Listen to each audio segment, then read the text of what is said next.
কি হলো, তুমি একটু বিরক্ত লাগছো? কিছু না, আমি ব্যাস সেটাই ভাবছিলাম যে এই পৃথিবীতে কত অদ্ভুত ধরনের লোক হয় না, টাকা ওড়ানোর জন্যে। কত লোকে তো লাখ লাখ টাকা উড়িয়ে দেয়, আর যখন সত্যিকারের কারো প্রয়োজন হয় তখন কেউ সাথ দেয় না। তুমি ঠিকই বলছিলে, তোমার বন্ধুও ঠিক সেই রকমেরই মানুষ।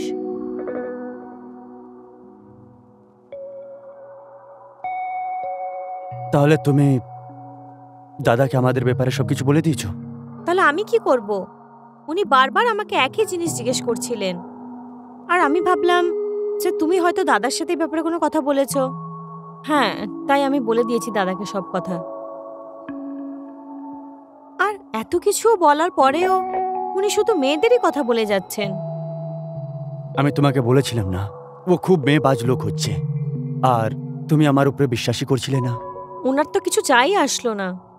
যাই হয় ভালোর জন্যই হয়। ও আছে তো, সব ঠিক হয়ে যাবে।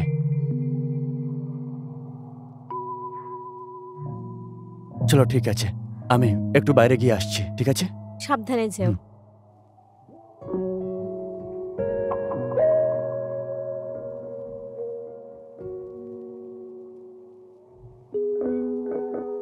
মনে হচ্ছে তোমার নেশা হয়ে গেছে। আগে দাদা, আমার নেশাই হচ্ছে না, বলছো যে হয়ে গেছে। কি বাজে মদ নিয়ে এসো, নেশাই হচ্ছে না। এটা শেষ করার আগে পরে আরেকটা দিচ্ছি। কি চুতিয়া বানাচ্ছিস? তোর 5 পে খেয়েও এখনো নেশা হয়নি? হ্যাঁ,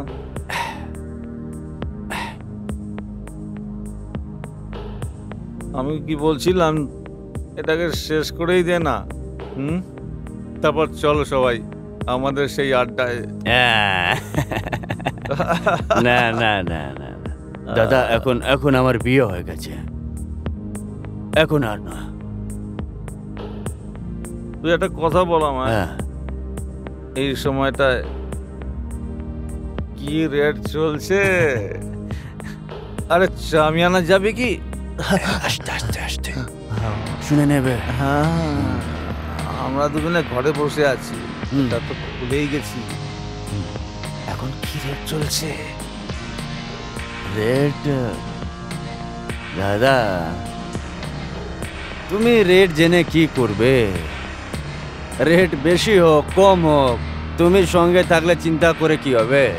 শেষ কর না আগে এটা, তারপর যাই আমরা সেই স্বর্গে।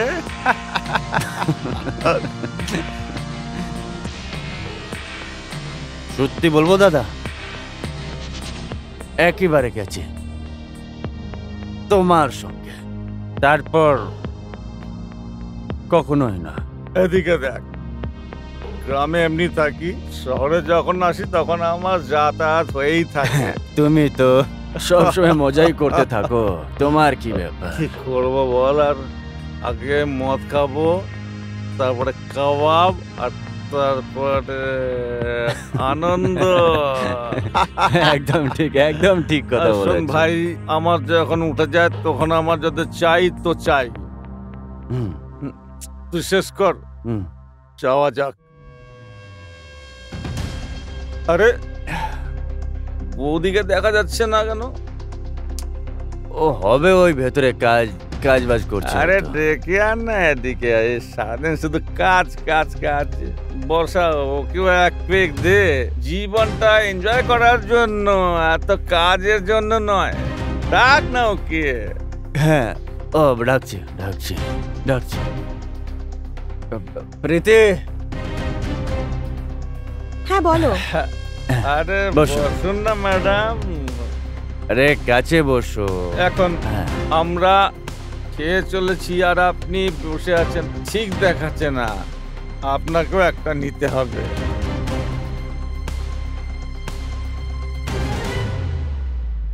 দেখো, তুই আমার বন্ধু কি না? আগে না, আমি খাই না। দাদা বাড়ির লোক হচ্ছে কারণ আগে। আর আরে আমার জন্য একটা পেক তো নিতেই হবে। না না, কেন? একটু কেন, একটু টেস্ট করে দেখো।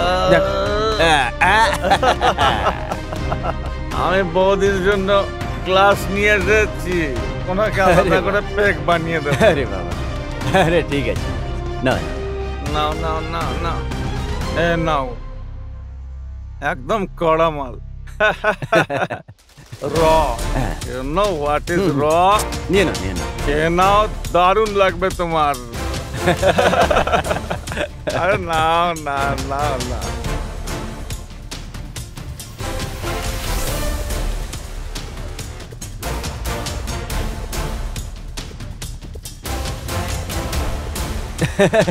একবারে পুরো খেয়ে নিয়েছে।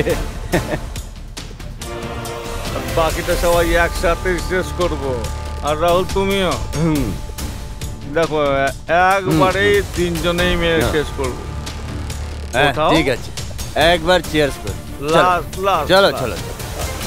আরে নিয়ে না নাও না, চলো আমার জন্য প্লিজ। Cheers Cheers. চিয়ার্স।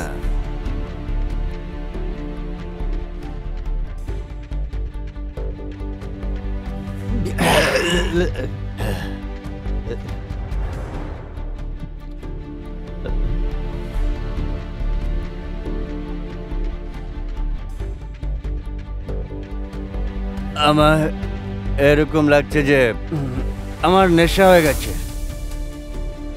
আমার নেশা হয়ে গেছে।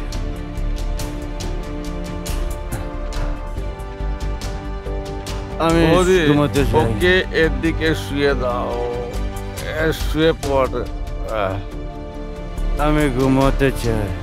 আমি আপনাকে দেখেছি, আপনি নেশা করেও আমার দিকে তাকিয়েছিলেন তখন থেকে। আরে বাবা, আপনি তো দেখছি খুব বুদ্ধিমান।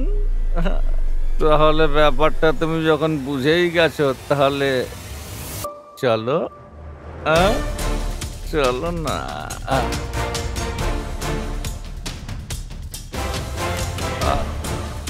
চলো না। আরে না, আরে তোমার কি আবার হলো এখন?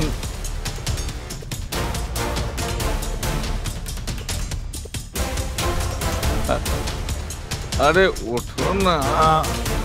ও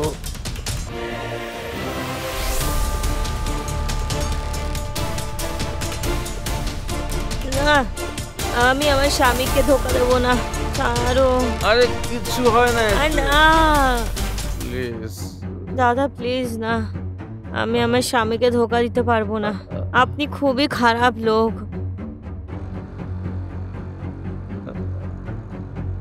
আপনি আমাকে এতটাই খারাপ ভাবেন কি?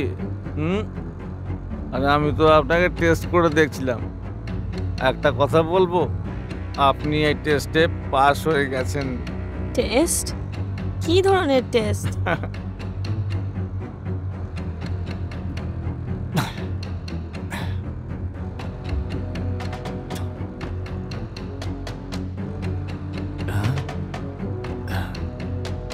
এরা দুজন কোথায় চলে গেল? গ্লাসও এইদিকেই আছে। মাথা খুব ধরে নিয়েছে। প্রীতি,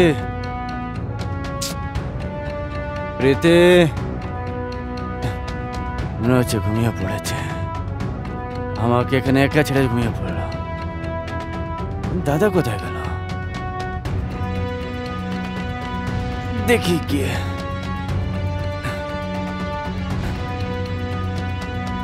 আমি দেখতে পাচ্ছিলাম যে আমার বন্ধুটার যে অবস্থা হয়েছে, আর ও যে অবস্থায় দিন কাটাচ্ছে, তার জন্য তুমি রাস্তায় নামবে কি না, কিন্তু তুমি পা বাড়িয়েছো।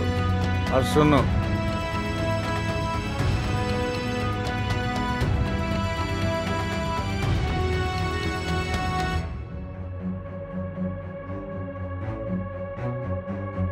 আমার বন্ধুরা যথেষ্টই ভাগ্যবান যে তোমার মতো স্ত্রী পেয়েছেন।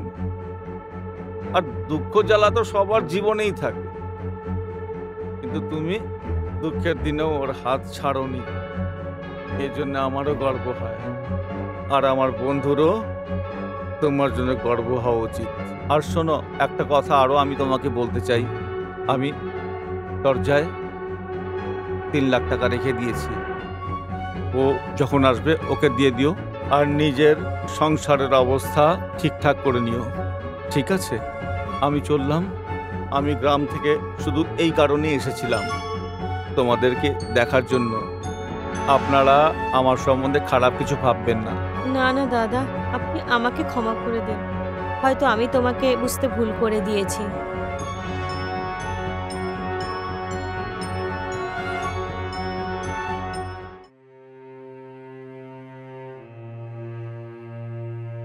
কারণ